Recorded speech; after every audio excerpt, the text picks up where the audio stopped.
This comment really caught my attention, and it reads, Singapore now is like Tokyo in the 80s, so goddamn expensive. It got me thinking, are many Singaporeans also angry over the high cost of living in Singapore or not? So I did a poll on my Telegram group. You can actually check the links below. Now it's a private channel already so that we don't face spams and other stuff. Inside should be only constructive discussions and also useful posts like this.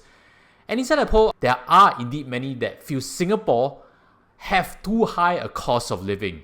But 30% are angry about the government for it. I was thinking that, it's very easy to point a finger at government. Because as you can see over here, there are many reasons that we feel that government can do a bit better. The first, of course, is GST. Recently I went to Vietnam. And in Vietnam, I realized the GST over there is even lower than in Singapore. Even though it's also the same for Malaysia. Singapore right now has 9% GST. And when government announced it, I was thinking myself, why not do income tax? Raise it. Singapore's income tax is one of the lowest in the world, where the super high income don't pay more than 24%. In US and Europe, we hear people paying 50, 60%, kind of crazy numbers. So why not tax more on the rich than tax on everybody? Because GST again is a tax on everybody, correct? Every service that you buy from NTUC, for example, you buy a bottle of Coca-Cola, there is GST to it. So GST is a tax that goes across all. So that raises cost of living and particularly impacts the lower income. The next thing about high cost of living, of course, is the high COE, correct? Many Singaporeans can't afford to buy a car in Singapore, but when they go over to Malaysia, chicken feet already. Very easy to buy a car over there. And there are pros and cons. When I think about buying my own car, I also resent paying 100,000 just for a 10-year paper. Very lame. But again, when I look out at the window and I see that the traffic is relatively okay, again, for my trip in Vietnam, so many motorcycles. It's crazy there. If you live in KL, you also know that the traffic jam over there is crazy also. Then what about for housing price? The next thorny subject about high cost of living. Yes, I think this one is where maybe government also, in my opinion, can do a bit more. I've seen too many comments saying, next generation cannot buy house. And as always, if you have your own thoughts, as we run through the discussion, leave it in the comment section below. I do feel also that government may be inflating this property balloon. Whether they are aware of it or not aware, I'm not too sure. My take is that there's too much grants going to HDB purchases. Right now there's enhanced housing grant, there's proximity housing grant, and the intention is to always help first owners or young couples be able to buy a home quickly and not be too scared that they don't have the minimum capital needed, because government give you that grant can be up to like $90,000 in total. These are some things that I teach in my ebook, How to $1 Million, if you want to self-improve financially and get the right success mindsets. Do you know that in 2024, there were 1,000 million dollar flats? I don't know what the record will be for 2025. So I think with grants coming to the system, it always inflates the bubble, correct? HDB goes up. Now we see $1 million HDB flat being very common already. That inflates the private segment because there's always HDB upgraders. So in my opinion, as long as the grant balloon keeps inflating, the entire Singapore residential property market will keep inflating. And at some point, maybe we should think, should we find ways to curtail that growth or not? It is true also that there are other things I've raised in this channel, such as seller stamp duty. Can there be more done to speculation, especially in the new launch market? I think then that doesn't become, first time starting family concept of what we need in society. So for myself, I do think home prices, government can do a bit better.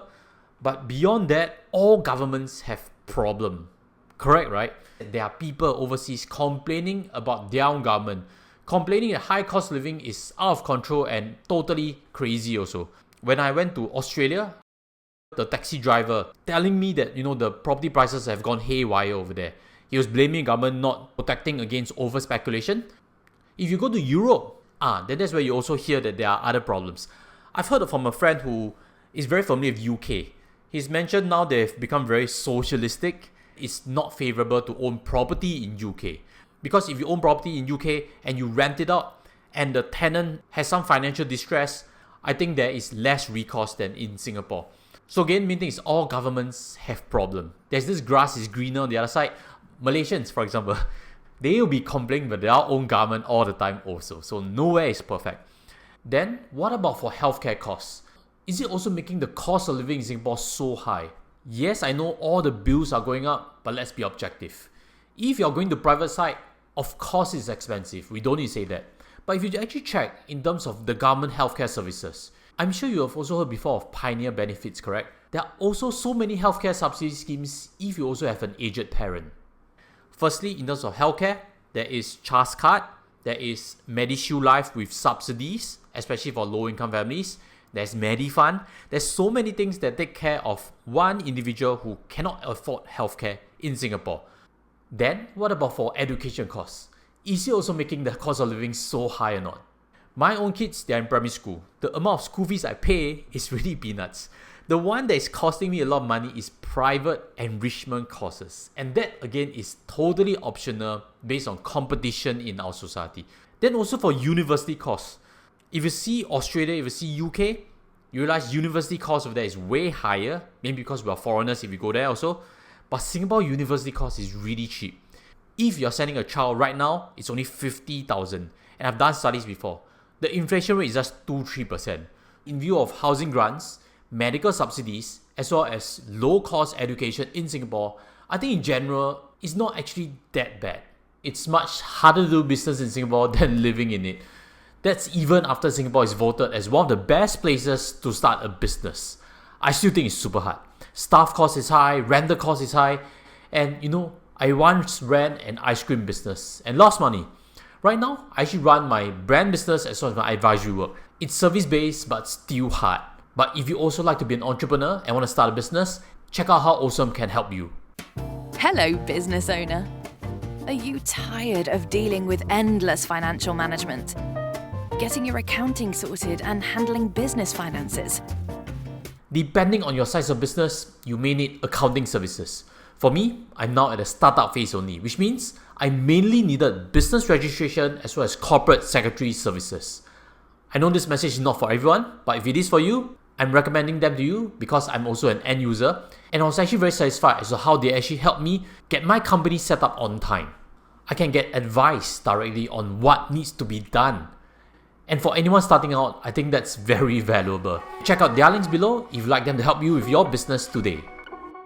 So in my opinion, to not feel angry about high cost of living, we might as well be better off focusing on what we can control, correct?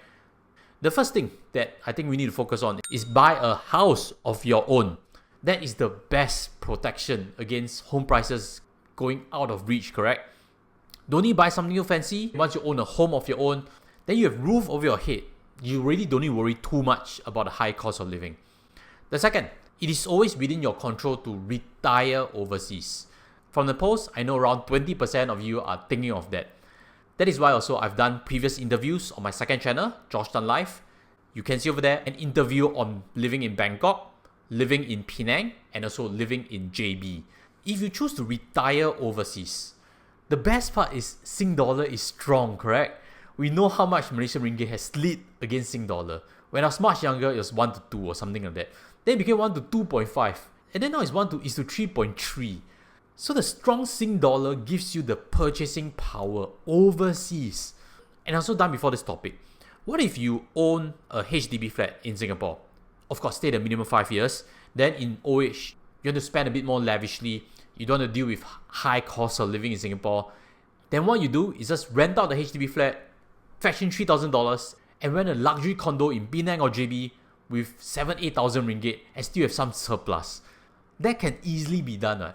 And when you strategize it together with your CPF life, which pays you in Sing dollar, and you can trust that that income stream is stable, then there's always hope, what? The third, if you live simply, you will not feel the strain of high cost of living. I've always believed Singapore's food cost is actually not that high. And I don't know if you know this or not. Do you realize that right now in food courts, there's this budget meal thing? You go look around it. Something that caps each store to charge around $3.50 or $3.80 per plate maximum only, even though their other dishes are $5, $6, $7. If I'm not wrong, that budget meal idea is government initiated, and it can help reduce the inflation rate in Singapore simply by incentivizing stores to have that budget meal available for you. So again, if you keep your expenses low, you don't really feel the pain of high cost of living. And to this point, I'm pretty sure that anybody who has a good savings rate has buffers of savings at the end of the month. They are not the ones that are complaining about high cost of living. And that leads to the fourth point, what you can control, which is to look for ways to earn better. When you earn more, you realize that it leads to a higher savings ratio. It gives you more buffer that you can do investments that bring in passive income. And all these little things actually help you cope with high cost of living, correct? And if you want to improve your own income, check out this previous video I have on if I want to be a millionaire earlier, what I would do. I think it will answer the income question a lot better, and I'll see you there too. Take care as always. Goodbye.